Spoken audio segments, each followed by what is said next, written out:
Hello, everyone. Welcome to Shelf Space with Kino Lorber, where we talk about all things film, filmmaking, and physical media. We have another special episode today. I'm here with Kino Lorber's head of special restorations, Bret Wood, and musician, composer, and writer Gary Lucas, who has had a very impressive music career, playing with the likes of Captain Beefheart, Jeff Buckley, Leonard Bernstein, Lou Reed, and Chris Cornell, just to name a few. And today we're going to be talking about music and film, particularly scoring live films, which Gary is a master of. Hi, Gary. Hi, Bret. Hey, nice to see you, Alicia and Bret. Nice Welcome. It's to great see to you see you. guys. So we always like to start out by asking, how do you know each other? Have you worked together before? How have your worlds overlapped or intersected? Uh, well, I know Bret because we've had an email exchange a couple of times where I was kind of pitching him on the idea of maybe using me to record an extra or write liner notes to do something involving a reissue, perhaps, a remastering of a classic film as someone who's been absorbed in cinema since I was a youngster. Uh, I think I'd be a good fit there, but it came via my friend Tim Lucas, who does tons of these for all sorts of films, and I know a bunch for you guys. But it wasn't to be, so this is great to finally meet you here because you never know, I might leave. Well, anyway, so Well, no, I feel that's like, it. sometimes the stars take a while to align. And I know that one of the things we talked about was the Golem Yeah, when we were releasing that on Blu ray, but for various reasons, which will probably come up in the course of this conversation, it wasn't meant to be. sure. But I think the time may be right to finally do something together. So Great. I don't know, maybe let's just keep some ideas going. This Cool. could be the start of something beautiful. I hope so. This is how I it mean, that's how it happens. Yeah, exactly. So Gary, you've been live scoring film screenings for a very, very long time. I think since the late 80s. yes. How did you get into that?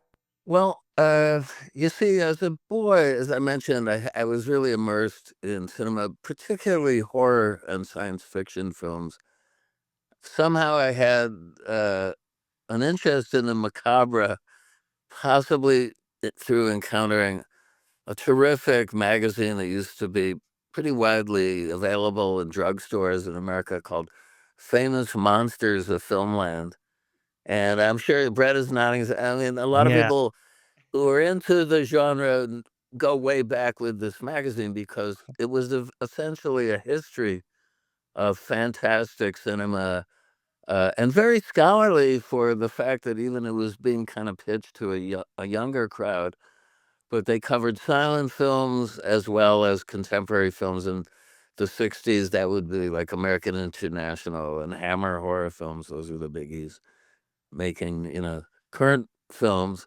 And I got hooked. And from there was a short step to acquiring 8 millimeter edited versions of the classic Universal horror films, courtesy of an outfit called Castle Films, where you could get, they didn't have a soundtrack, so they would cut intertitles in based on the dialogue. And I collected and then showed to my neighbors in our basement in Syracuse, New York, for a nickel a screening. I had a little piggy bank of the world that was filled up at the end of a year or so. I'd show Bride of Frankenstein and Frankenstein Meets the Wolfman and the Mummy. It came from outer space. I really had a bunch of these films, plus a very old projector that used to singe my fingers a lot, like trying to thread the film, it would heat up. So anyway, so I was really into it. And then from there it was kind of a short step into trying to come up with music to accompany films. And that came about really at the point where I entered college. I got a summer job in my freshman year at the Upstate Medical Center's documentary film unit for their medical department.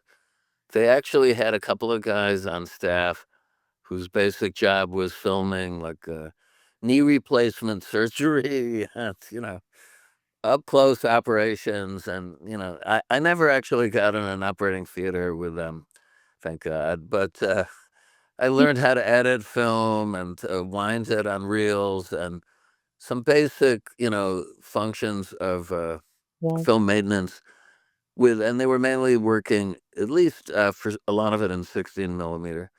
So one of the best things I worked on was they got a commission to do a film by the New York State Department of Forestry entitled Aquatic Ecology, narrated by, wait for it, Rod Serling, the host of Twilight Zone and an upstate New York hero. Because if you know his history, he's from Ithaca, New York, and not too far from Syracuse. And he has relatives in Syracuse I'm still in touch with on Facebook. So we were all proud of Rod Serling up there in upstate New York. And so to have him narrating this aquatic ecology film was really, a coup, and also for me a thrill because of his connection with the fantastic television series. He was just known far and wide for not just the Twilight Zone, but serious drama like Requiem for a Heavyweight. A lot of like early TV drama were authored by Rod Serling. So anyway, this film was a very pastoral kind of film, and I had a 12-string acoustic guitar. And so the very first theme I ever developed was the end titles for this film, just playing one of my compositions.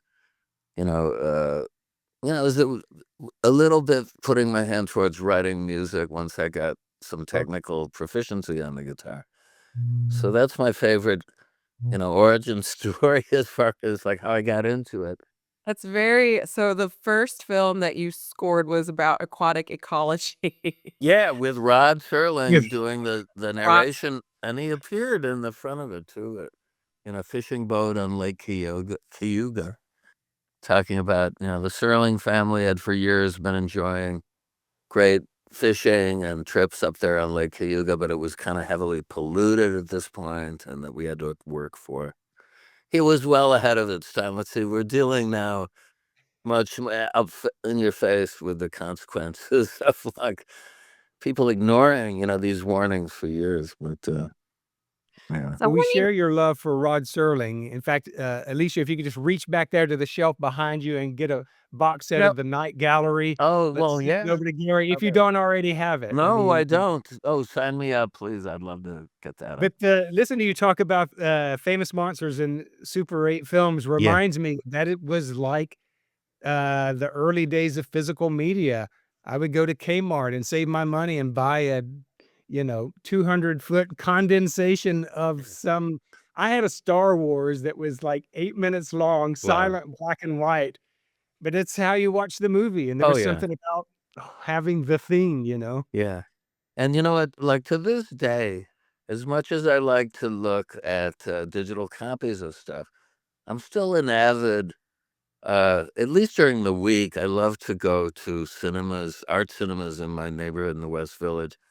There's something about that communion in the dark, with this projected image. And then if you have a bunch of, respectful film buffs sitting there next to you, it can be a really, good experience. But yeah, often on the weekends, especially here in the West Village, it's kind of crazy, and people are running amok, and they bring this behavior into the cinemas a little bit. well, it's interesting you bring up, watching a movie live in the theater.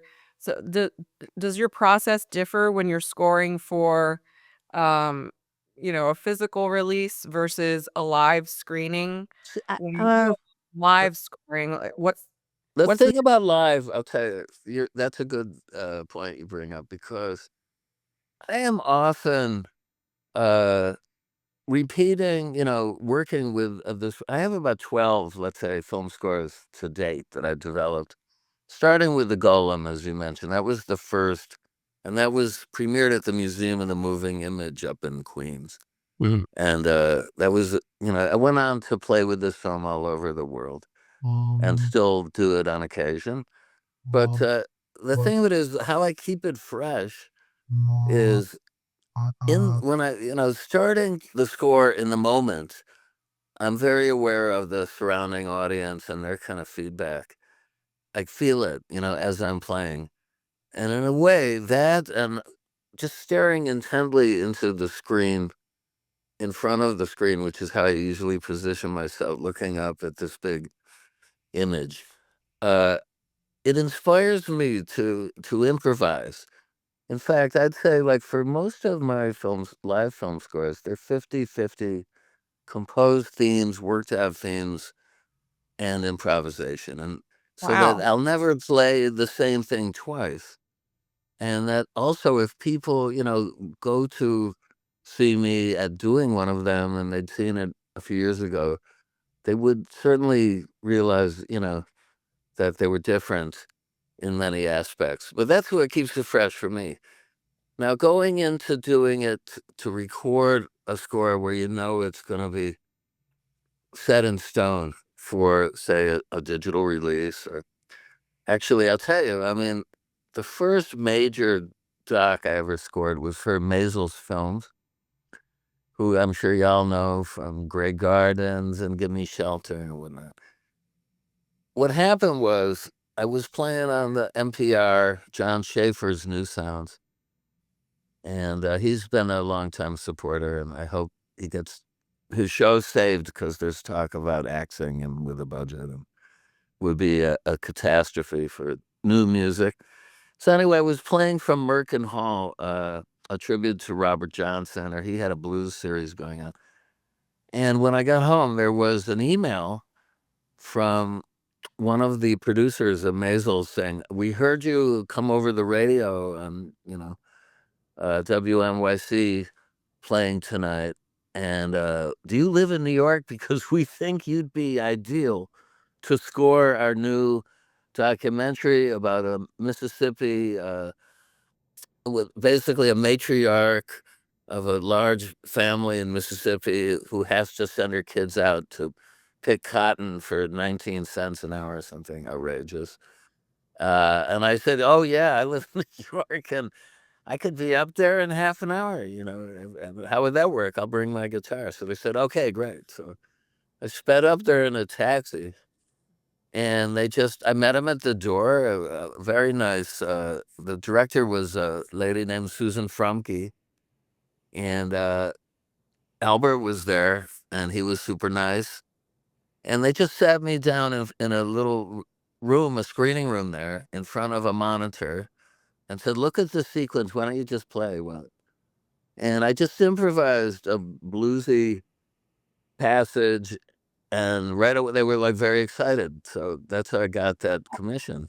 Is that your typical process? Do you kind of just, sit down without you just kind of see how it feels viscerally? Yeah. Or do you do a Yeah. lot of research ahead of time and kind of, here's the genre, here's the period, here's Sure. w If I know, I mean, it depends. The things that I think I have the most maybe expertise or I'm oriented for in the skill set of my repertoire in guitar are, stark and dramatic cues. I've been called an expressionist guitarist. I don't know, if people use that word a lot. What does that mean?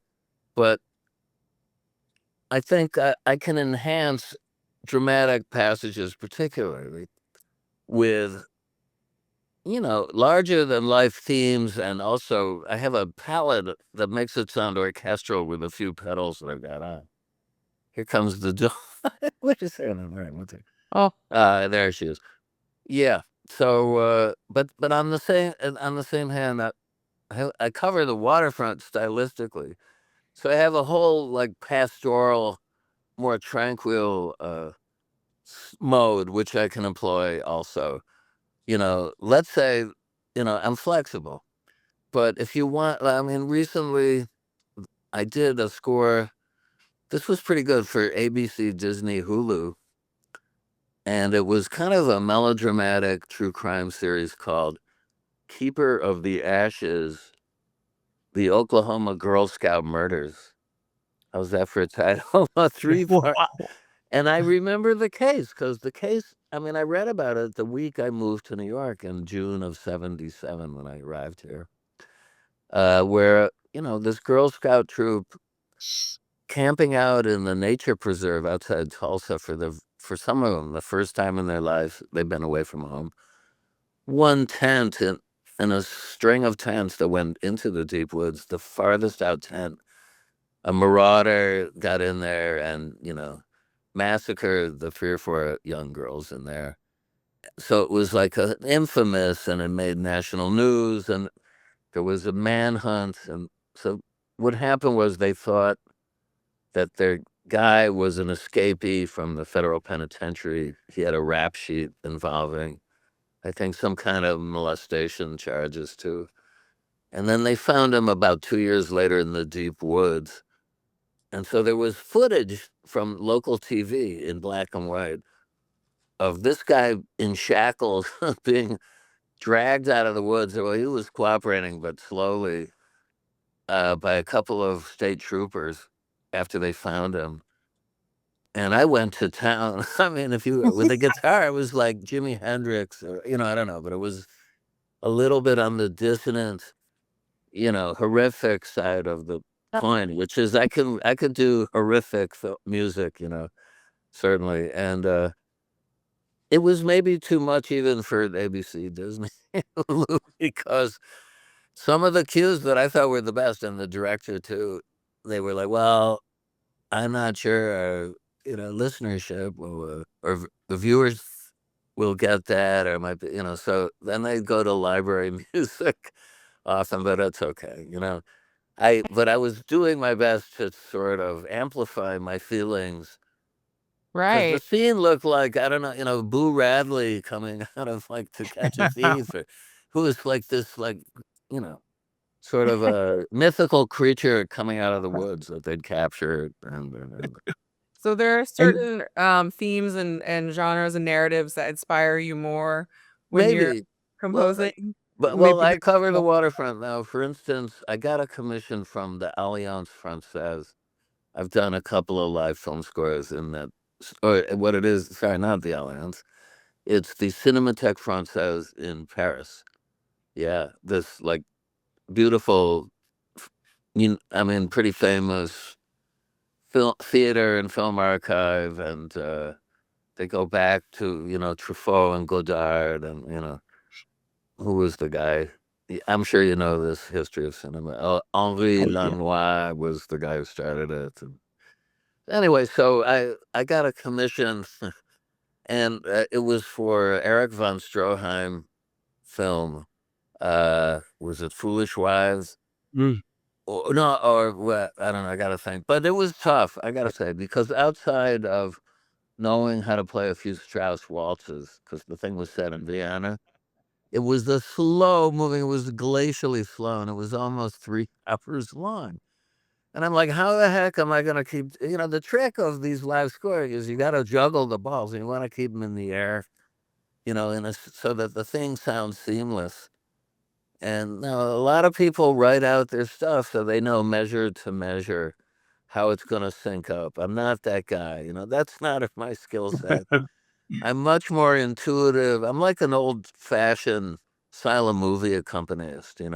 I'd say you want to really like describe the process or how it is that I tackle these things, because I have my themes, and then I know there's certain areas I'm going to just go to town and do variations. And depending on what sometimes my eye is caught with bits of business. I really peer into the frame intently.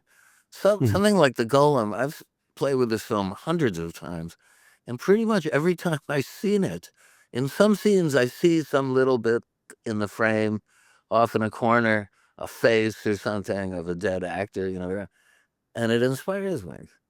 But on something like that, I feel like a reanimator. Like I want to give souls and bring the performances to life, because all these people are gone. I mean, all the actors, I'm sure, and but I feel privileged to commune with them. You know what I mean? So there's sort of a mystical thing. I can't. There's describe a Yes. it. certain amount of sorcery involved in, like you said, reanimating, and especially with a film like The Golem, where which deals in that kind of, spiritual, morbid, supernatural Yes, subject matter, uh, is just custom made for you. it was. That was the So perfect one. I mean, to tell you the truth, that's my favorite film to play with, and what's even this is funny, but now I've played with Lorber's licensed version that was licensed from the Cinémathèque de Belgique or the Royal Belgian Film Society, something like that. It's got a very fancy name. They found some extra footage. This is what happens with a lot of these upgrades, right?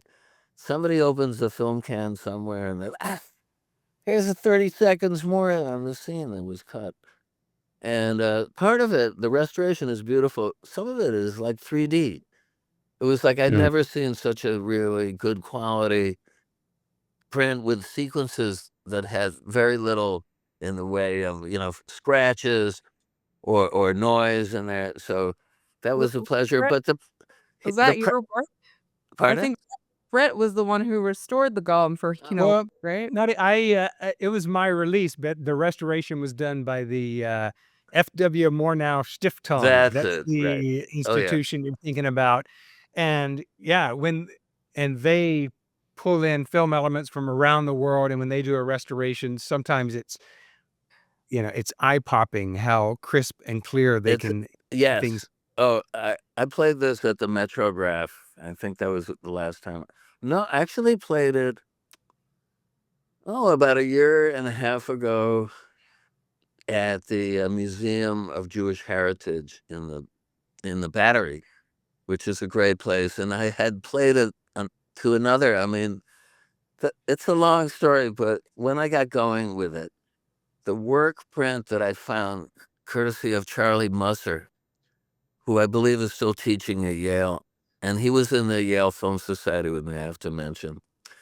My roots go back. I mean, Richard's partner, Steve Hendel, was also in the Film Society with me. I mean, Steve would go see a movie a day. This is how passionate we all were for films. We were like, it wasn't really, happening during the week unless we could see 5 or 6 films. But That's fascinating. I anyways, had no idea that that's how you were connected to Richard, and of that's course, how I we've met worked Richard. with Charles Musser on Edison Project Yeah. and, Oscar Michaud Project. Sure. No, there was a group of us, my friend Bob Rubin, Steve Handel, uh, Charlie Musser. Annette Insdorf was there, but I had no idea Annette was a cinema buff. We Hmm. never saw her in the Yale Film Society screenings. And then right about when I was graduating there, I ran into her and she said, "Yeah, I'm getting my master or whatever, my degree is in film studies." I said, "What?" And it turned out she had this whole history, and, I brought up somehow I'd acquired, like, a Betty Boop. I know they're gonna do a Boop show soon. I've worked with Betty Boop for sure. I had the first what it was the very first silent Popeye cartoon, and, on 16 millimeter, again, a bootleg. I worked a lot with bootlegs because, that was sort of how I was able to do it a little bit under the radar without having to pay license fees. I mean, I don't know. So she said, "I'm gonna show it." She was teaching a class up there, and I'd already graduated, but I was passing through. So and in fact, when I did the Golem at Museum of Jewish Heritage, I invited her to give a talk that was excellent and a Q&A at the end. And then it turned out she knew that there's somebody had rediscovered the actual orchestral Golem score because the story on that was that it was lost. And I'm like, "What? Really? No, that can't be." And then I looked and it's like, yeah, the latest update of Wikipedia talked about some guy in Germany, I don't know, discovering this in a dusty wherever he discovers such things in an attic next to the golem, or, that's where they kept the golem. But I digress. In any case, I just We want to love say, digression here. That's where the rare minerals are found. yeah, Yes. yeah, oh yeah, no, I mean, I'll work with really I've done avant-garde films, I did a program last year out in Brooklyn at Roulette, and I don't know if you know Chuck Smith, who's sort of Mr. Underground Films in New York of the Jonas Makis era, and it was called Written on the Body: Radical Female Filmmakers of the '60s, and it was Maya Deren and Shirley Clark and Barbara Rubin doing, I was doing Christmas on Earth. I don't know if you're familiar with these films, but No. Barbara Rubin's film had been heavily censored, in the early '60s at screenings because there was some nudity and genitalia. I mean, it's not really an erotic film by any stretch of the imagination, but, she was pushing the envelope, and anyway. So, you see, these kind of scores, again, I'll ch I'll do themes and then, go into improvisation. I can be completely abstract, once I worked with Ken Jacobs, who is one of the lights of, like, this, Mhm. early modernist cinema He's movement. family. We've released some Ken Jacobs, Well, yeah, he's and a Shirley Clark and Maya Deren. Believe me, this oh, is well, your, like, great, that's audience perfect. here. Well, see, well, yeah, I mean, here I am. What can I say? But trying to get people to come out is another thing, it's always like, "Hey, I'm gonna be out there in Brooklyn on Sunday, with these 3 radical female films." I'm like, "Okay." You never know, but I mean, I it was archived to a degree. Like, there was a mad fan who came in from Pennsylvania. He put a whole bunch of clips on YouTube, and, but all this is to say I've worked with a wide variety of films. I mean, I think I really if I'm given the assignment, I can come up with the goods to satisfy the producers or whatever, the directors of the films. I mean, that one I mentioned with, Maisels, kinda why they were gravitating to me, as it turned out, was they'd been using a Ry Cooder soundtrack album as the scratch track, and then it was like, "Well, we can't really license this again," if there's no What? budget to use, you know, whereas somebody like Tarantino, that's how he does, he just, like, grabs from Italian films, soundtracks that he likes. So then they heard me and they're like, "Hey, this is in that wheelhouse." So I would joke to people, "Yeah, I'm in the poor man's Rycooter here," no, but we were both with Captain Beefheart. That is a connection. I mean, I love his guitar playing and his soundtracks, and when he was 17, he was in Captain Beefheart and the Magic Band, and I was in there at the very end for 5 years, and so, it was okay. But often, it depends. People sometimes want sound-alikes. They get attached to scratch tracks.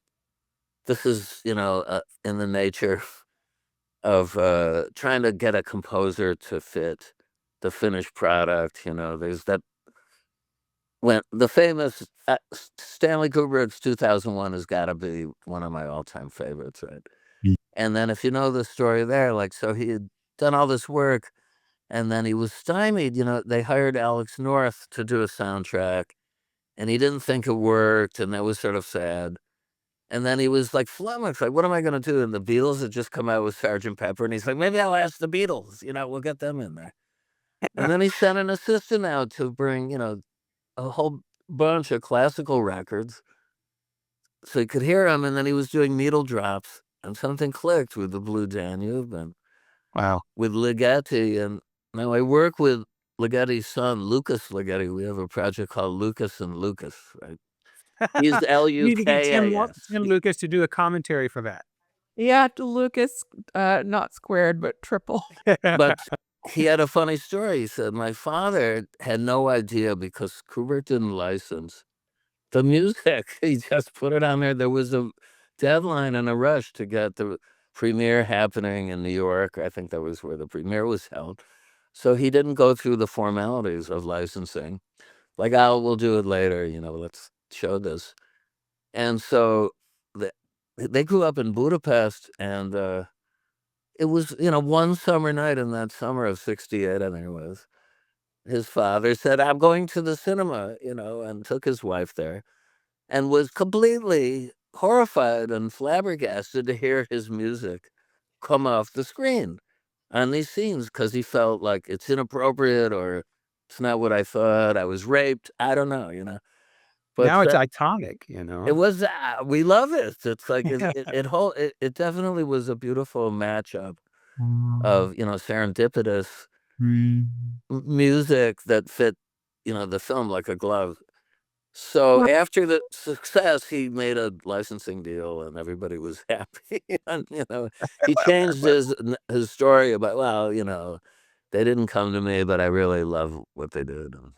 I'm curious if there was a new restoration of 2001: Space Odyssey, and you were asked to do a scoring, how would you score something like that, a classic film like that? Okay, well I'll tell you, there is a project of mine. I'm sorry about the dog. Let me just close the door. No, And we're then you pet get a friendly good here. shot of some of the some of the collection Nice over here. What's collection. on your shelf? Let me see if we can make it out. Yeah. Okay. I don't know if the lighting is good enough. Is it reading at all? But and then there's more over here.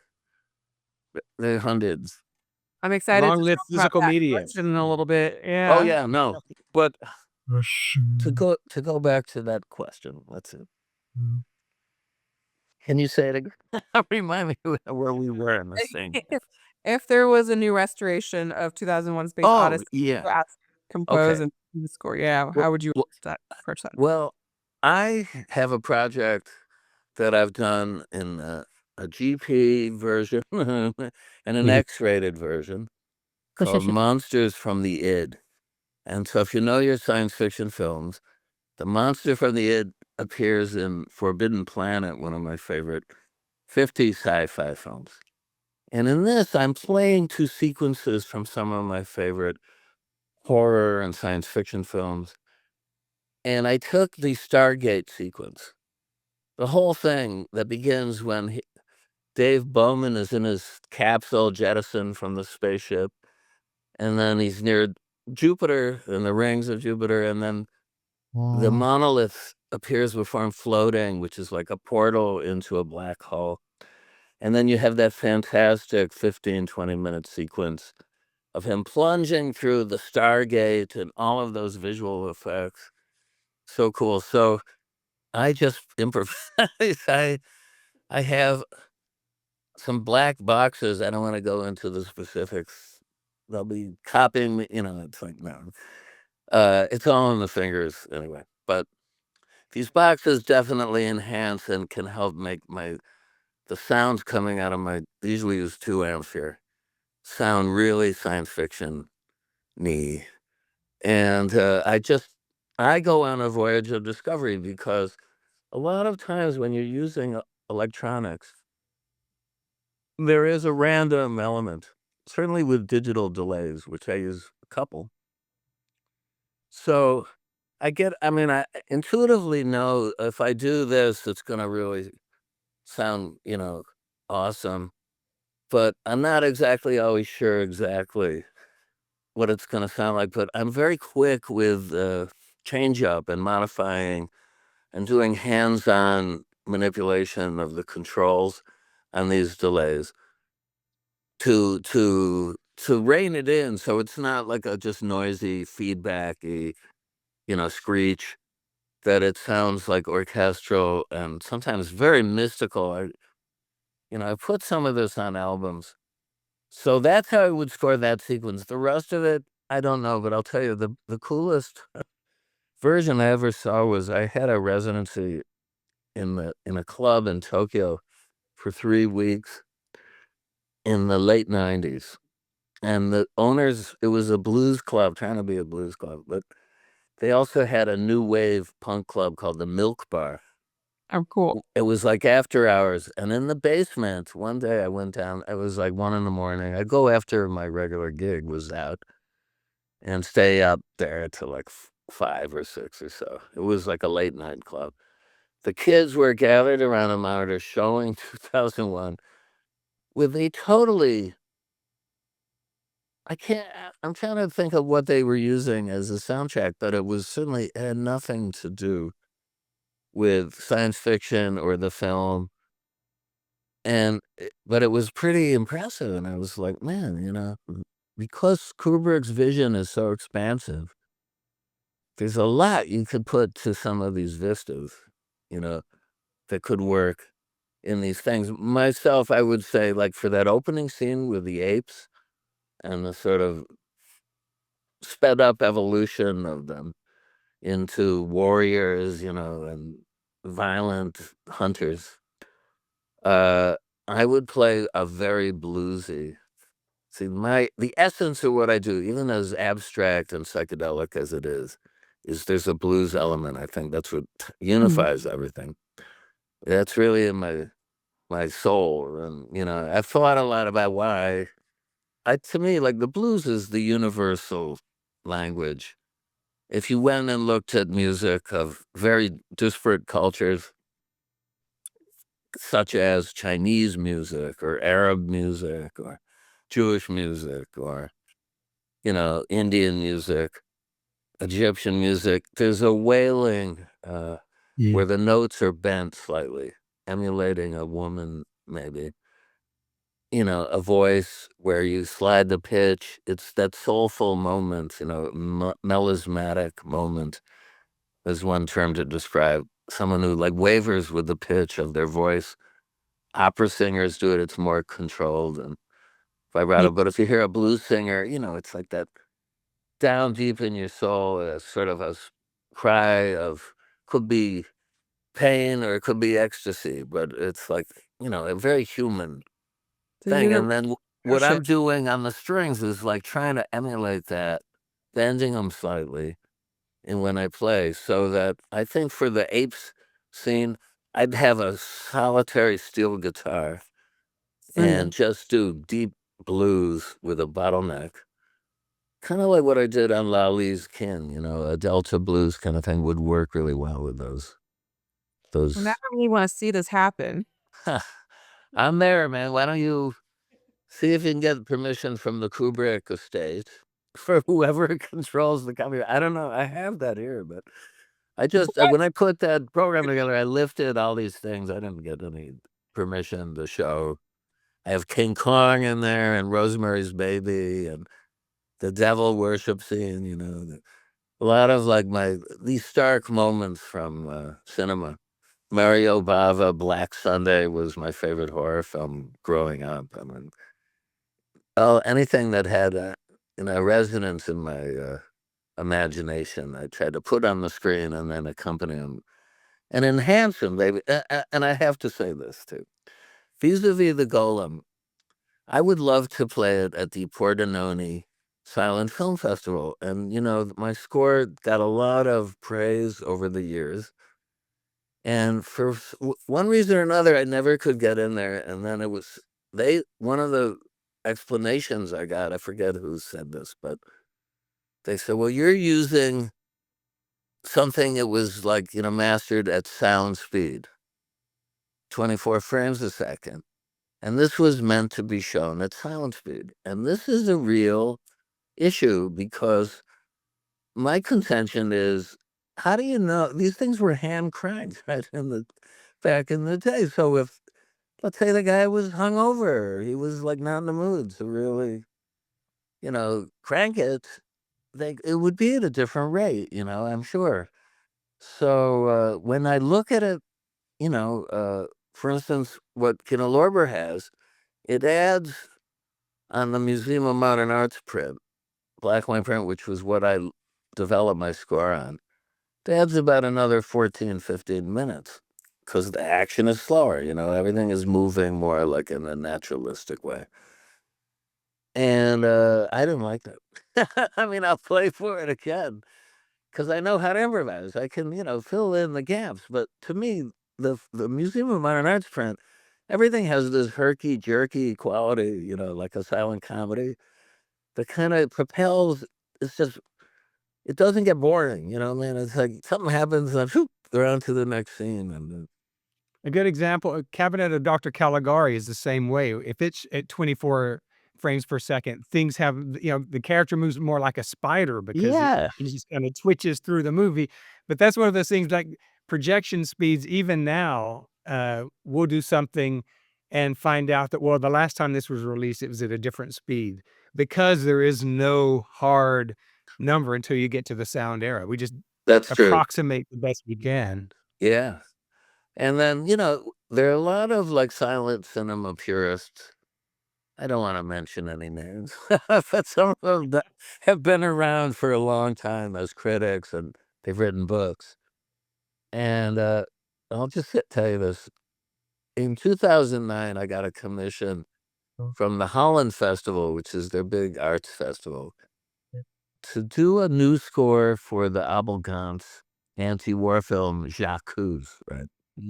That's a long one, right? Or 2 hours and 45 minutes, almost, it's right up there with the von Stroheim film.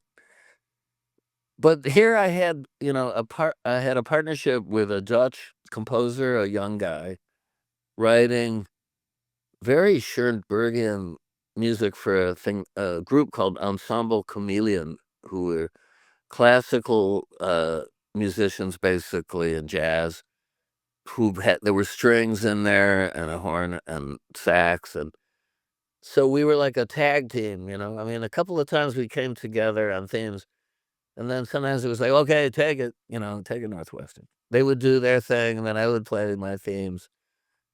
And the idea was that this was going to be released on a Dutch DVD on some company in Holland, got a license, and so the idea was the score we developed was gonna be used as the soundtrack.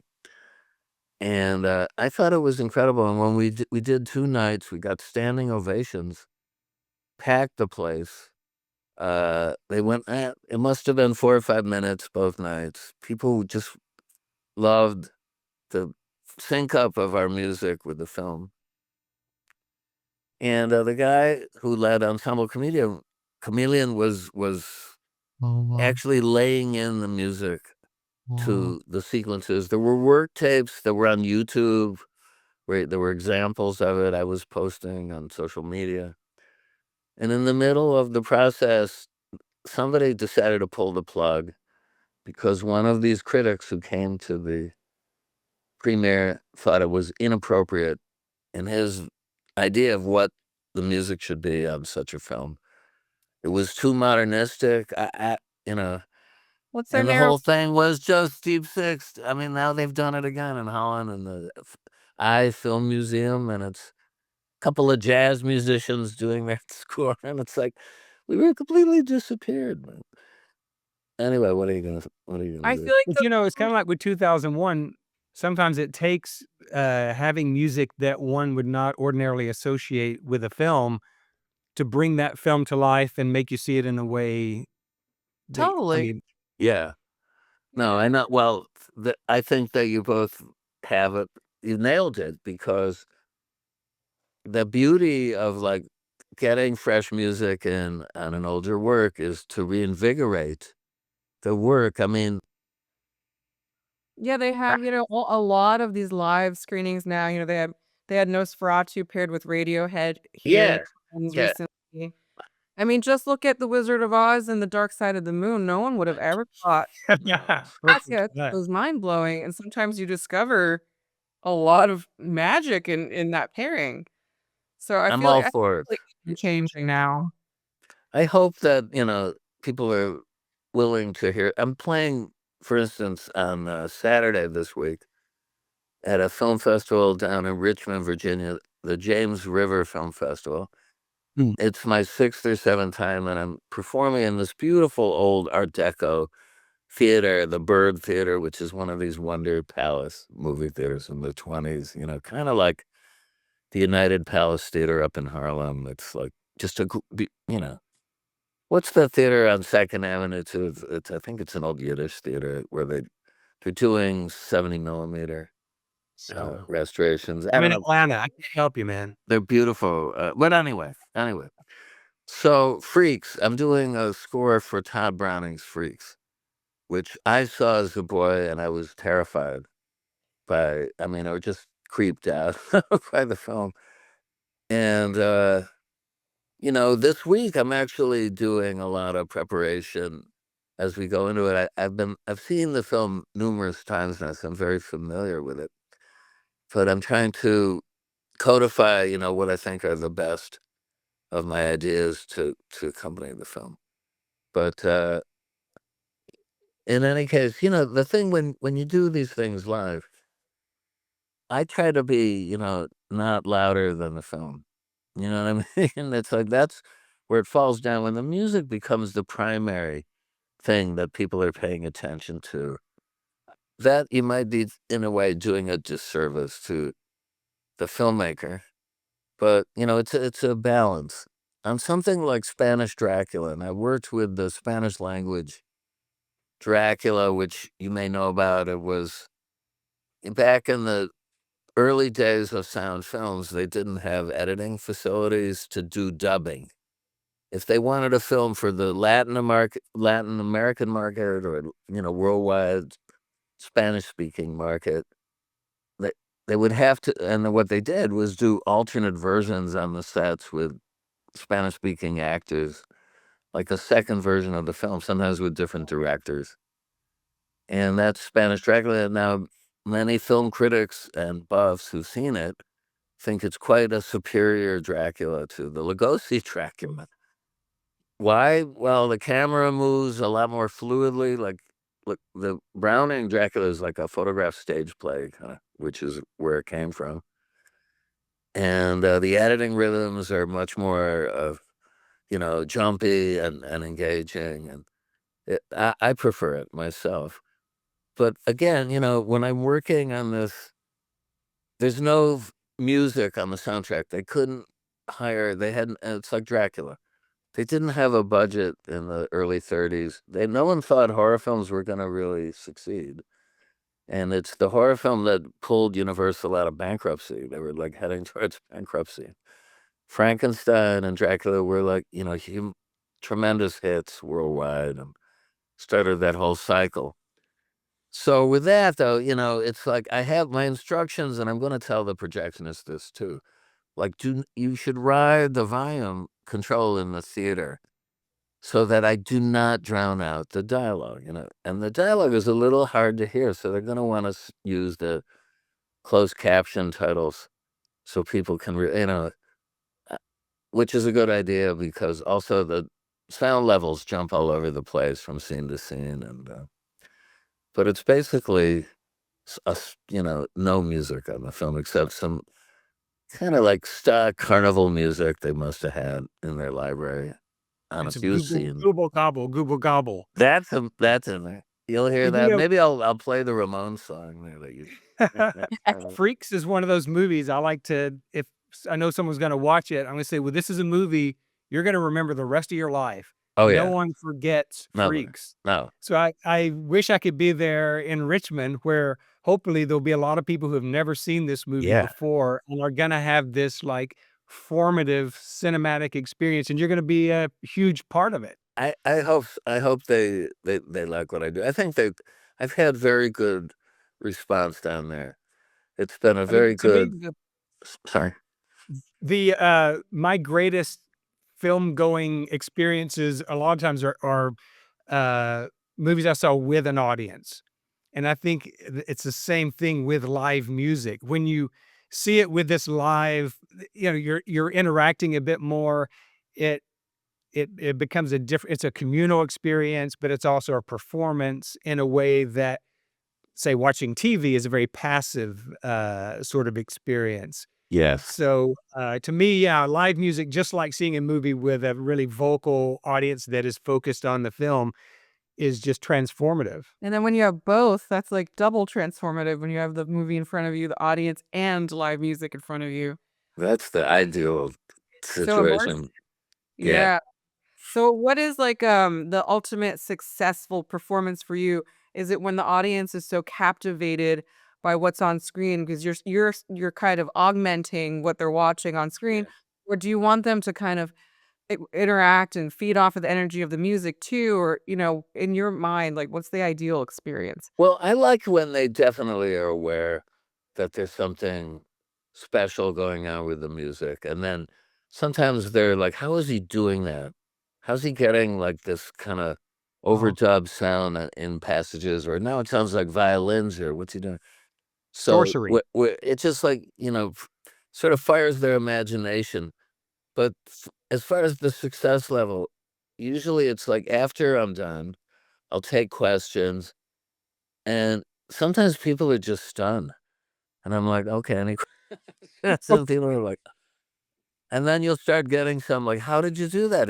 Have you ever, did you really do, what's the process? And they get fascinated with that. And, uh, and then if I'm packing up and people come and like say, can I shake your hand? I was in a really bad mood. I didn't want to go out, and I saw you were playing with this thing.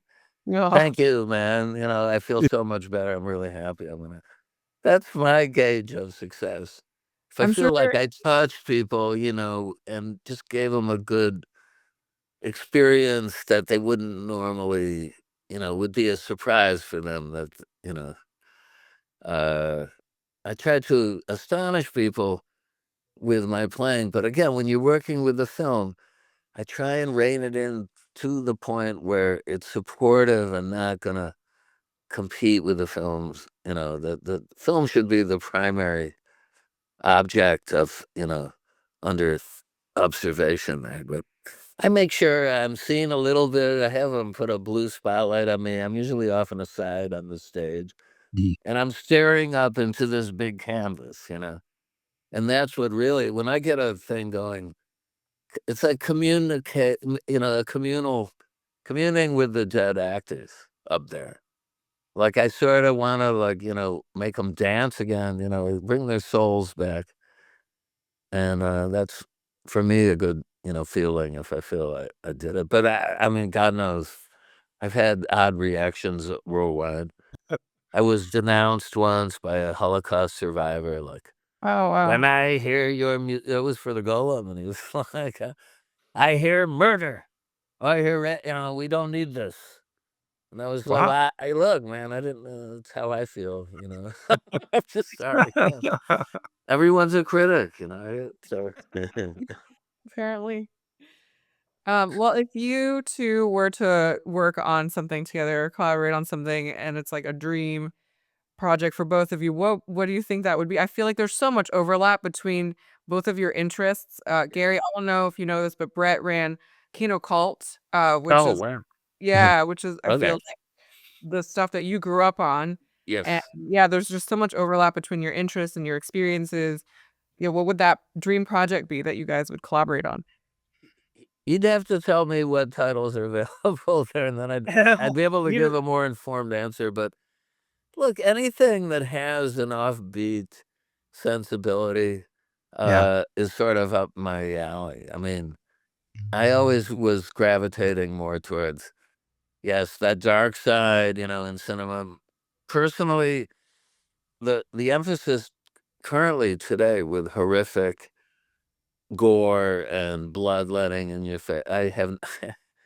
I don't think it was, you know, it wasn't a good move. But I mean, I understand why we're there. So I like stuff with subtlety, where sometimes, the horror is a little bit more on the implied side, like The Haunting or something like that, where you never really see any actual monster or whatnot, but it's all this atmosphere of dread is built up while you're watching it. And so you'd have to suggest the film, but I know All right. Well, I've got some ideas. is I will send good. you some links because I mean I think it's the great thing about your music is it's never background. You Oh know, yeah. it accompanies the film. It's there in the room with you. It's almost like a character, and it doesn't interfere for most people in the audience. I guess for some it interferes, but that's what you want the music to not necessarily challenge the audience, but certainly focus their attention a little bit more Oh and yeah. give them something to react to in addition to the film. I think, all right, so if it were me, I would say, yeah, we'll find something in the world of psychological horror, maybe the occult. Oh great. I've got, anyway, I got a I title was, for you. Do you know this film? It's called oh damn. It's a German expressionist film, not very well known. Mm. Uh, something like Early Warning, or what is Warning Shadows. Warning Shadows.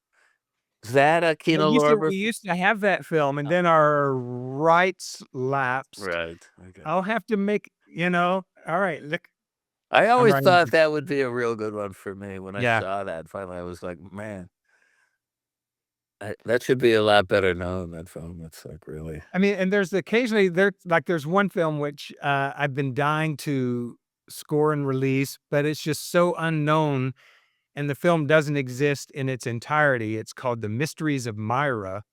It was shot in upstate New York, Wow. and it's a serial about, uh the woman's the main character, but the good guy, her, like, romantic interest is basically a Harry Houdini type who's trying to, like, capture the occultists, and he uses science and technology, and then the occultist is kind of an Aleister Crowley type Wow. who does, like, with fires and people doing this, and guys in turbans, and so it's a battle between basically Aleister Crowley and Houdini. Amazing. The problem is only a fraction of the film exists, about 45 minutes worth, Oh, but, it's one of those things eventually, you know, that's yeah. amazing. But I love the description of that. Yeah. Alright, well, I'll send it if nothing else, you can watch it for your own, entertainment, and, who knows, if it speaks to you, we'll have Sure. further conversations, but What about the Edison Frankenstein? You ever considered releasing that maybe yeah, in an because, we did a big Edison set, and at I the did. time, we couldn't access Frankenstein because it was still in the hands of a private collector, but now that the Library of Congress has it, you know, I mean, there's some interesting early silent stuff that, gets into, like, crime and oh yeah, weirdness. yeah, There's a few, like, maybe, like, this sort of first generation of, you know, film sort of, because there were no genres in the early 1900s. Well, in the early 1900s, there started to be, but by 1910 is when you started to finally have an inkling of what a Western might be or a horror film right, might be. right. Oh well, Ah. how about and another one that always intrigued me was it's an Italian silent film. I think it's the first one of Dante's Inferno. You ever seen that one? I don't I I don't know where the rights are. I asked my Italian agent a couple of years ago to look into it, you know. let me do some looking around.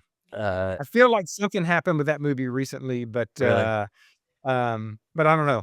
The Lost World, that was another one that came to Oh, my yeah.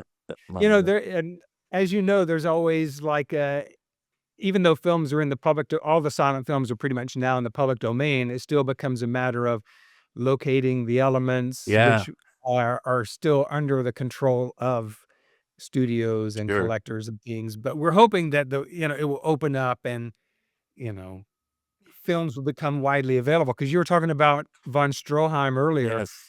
and Greed is a movie that's hard to find now. Oh, really? Okay. You can't really get it with Carl Davis's big orchestral score because that's controlled by a whole separate Huh. rights holder. So, we continue to try to thread the needle in terms of, getting films and getting them with the score that we want on them. But a lot of times a film will go out of print and the film will come back in print with another company, but the score, and this is a good example of like the Buster Keaton films, some scores you can no longer get because of the rights were associated with a certain licensor.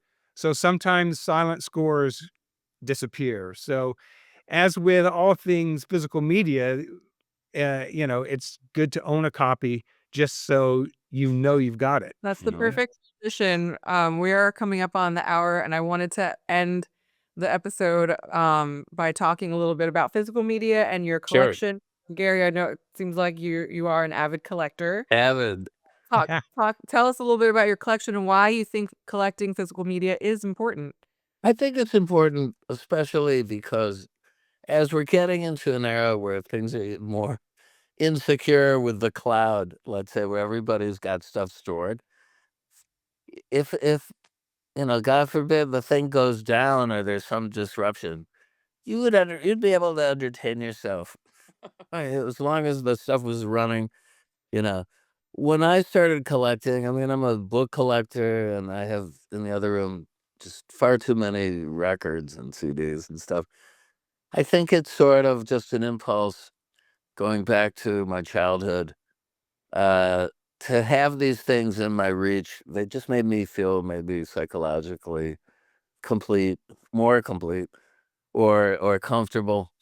Uh, and for years, what I would do, especially on DVDs, was my wife's English, so we'd wind up in London a lot, and I found a cinema shop in Covent Garden, and there you could find amazing PAL versions, in the European format of stuff that at that point had not come out in America, such as oh, some Bergman films like Summer with Monica, and stuff that was a little bit too offbeat yet for the reissue companies like Lorber, I think, to get to.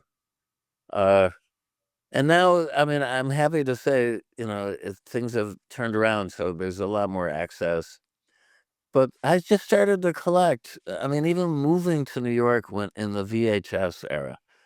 I got a Pro machine for about $1,200 in the summer of '77.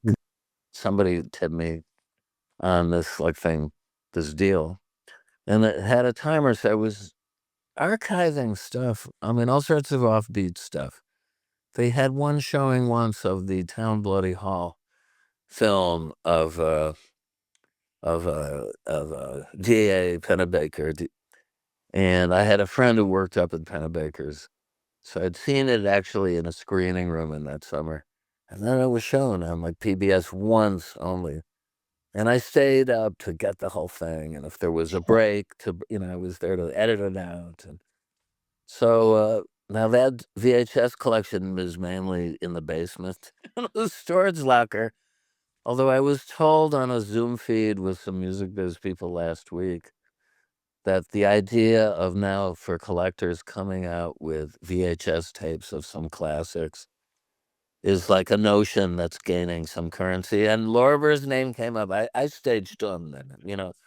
But like, well, we've talked to people there and they're not sure it's feasible. There would be, I don't know.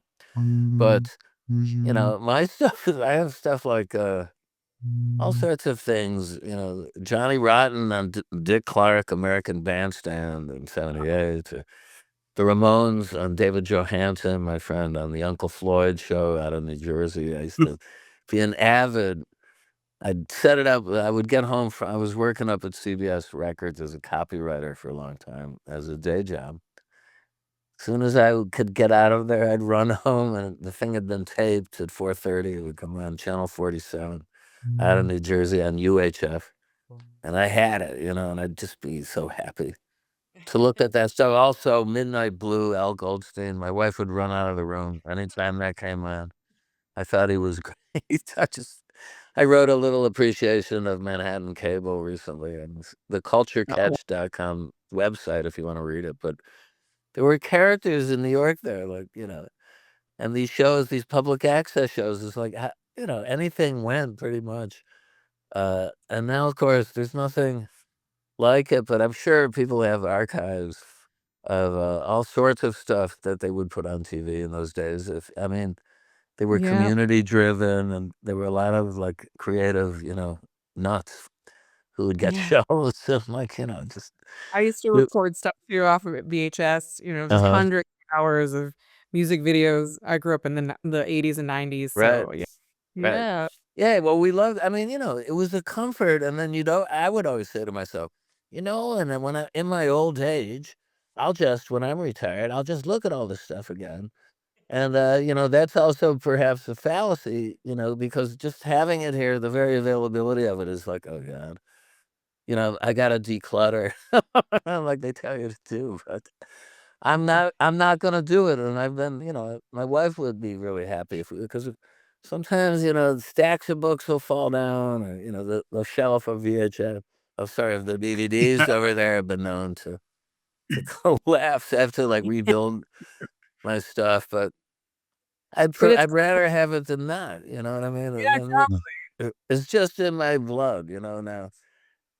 I love I that. Well, hope, that's Lorber should flourish and, make people aware of, this you wanna have, access to this stuff. You never know if you're involved in That's the arts. exactly what the show is about, is Yeah, making people aware of the value of physical media. So I sure. feel like that's a really fantastic note to end on. Good. Um, thank you so much, Gary, Ah, my pleasure. for being on the This show. has Thank been you so much, fantastic. Brett. It's such a Thank you good for time. having me. Oh, That's this really was great.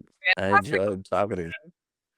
And yeah, just closing out, for everyone who's watching, if you're interested in some of the films we discussed today, you can find them along with thousands of others at kinolorber.com or klstudioclassics.com. Both of those links are in the description below.